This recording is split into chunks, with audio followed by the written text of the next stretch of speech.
Hi everybody, it's Miss Amy, and today we're going to do a lesson on trees, learning to see trees, and that means looking very closely at them and noticing things probably that we never saw before.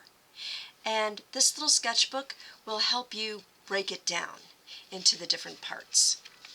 You'll draw a silhouette, leaves, just focus on branches and roots and bark all separately, and then you'll put it together into a final drawing inspired by what you had seen.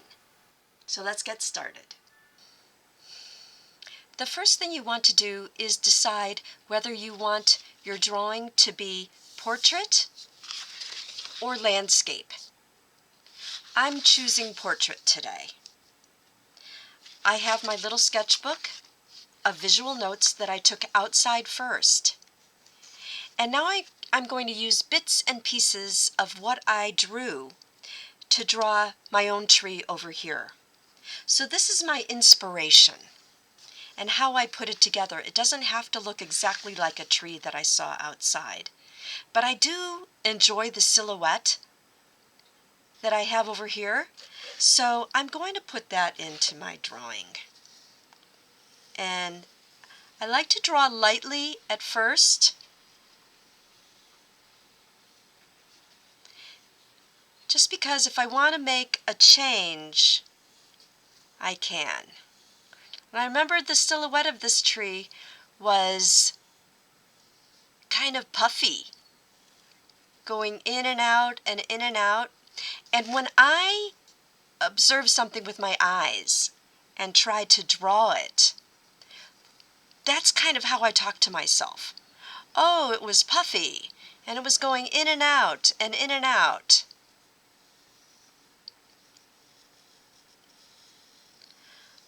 I will be drawing and coloring over and adding texture to these shapes, but right now I really want to get the spirit of the silhouette of that tree in here. It doesn't have to exactly be like the tree that I saw, but it definitely has the spirit. I'm going to skip over the leaves right now and move to the branches that I had drawn. Now I know that these branches are a little more angular than the ones on the tree that I drew the silhouette of. But I'm going to do a little combo thing, kind of looking at what I had over here and using some of that in here. Now I do know that when artists draw trees, these amazing trees, a lot of them do not draw every single branch. They draw some of them, and that gives you the idea that there could be more branches. Our brains fill in some of the other details that we don't see in the drawing. Our brains make sense of it and say, oh yeah, that's a tree. Of course it has branches going all the way through it. It's a little branch that had been cut off.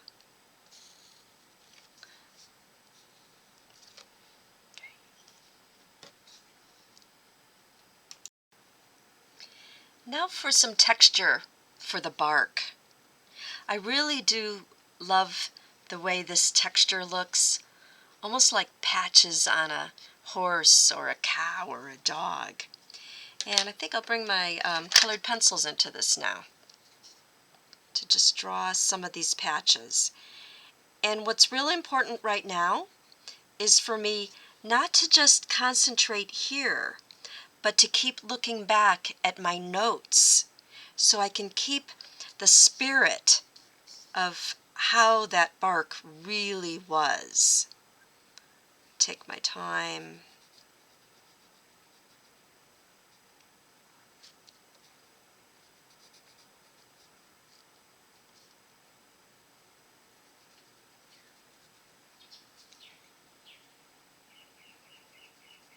I'll probably put some other colors into this bark.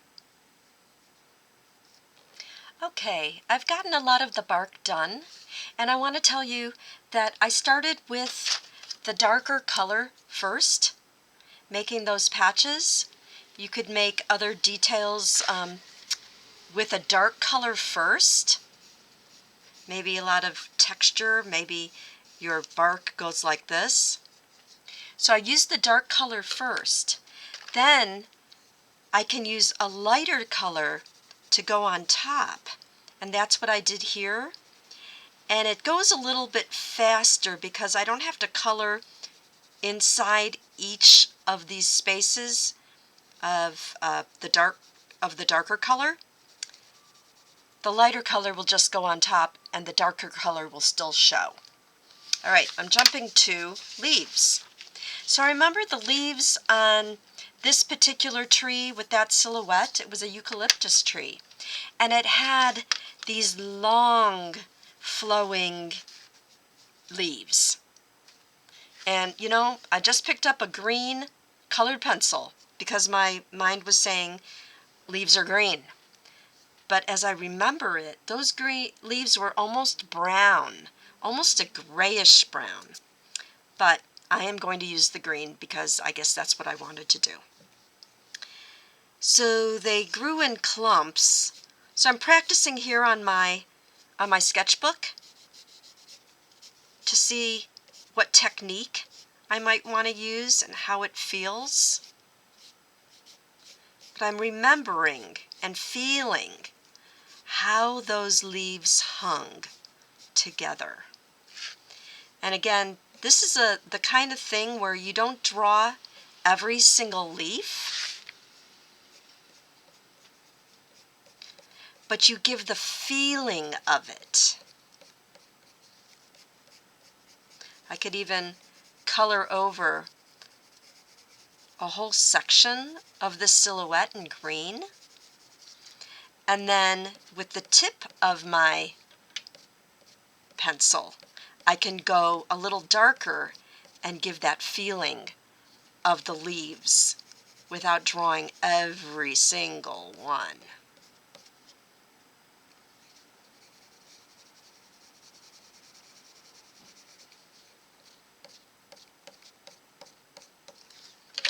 And I want to pick up another color too, just to make it a little bit softer and maybe more natural looking. Put a little bit of that earthy brown in there.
This tree also had these little pods on them. I don't know what to call them exactly. And as an artist, I like to say that I don't have to know what they're called, but I do have to know what they look like. So these had these little openings here and almost like a bell shape going around. So real dark here and lighter over there. Dark and like a dark hole and this bell shape on top. So I don't know, this is my drawing. My tree is a lot smaller, so I'm just making some little dots here just to give a sense that there might be some other kind of thing happening in the tree. So this is the spirit of the tree. It's not a photo real kind of drawing.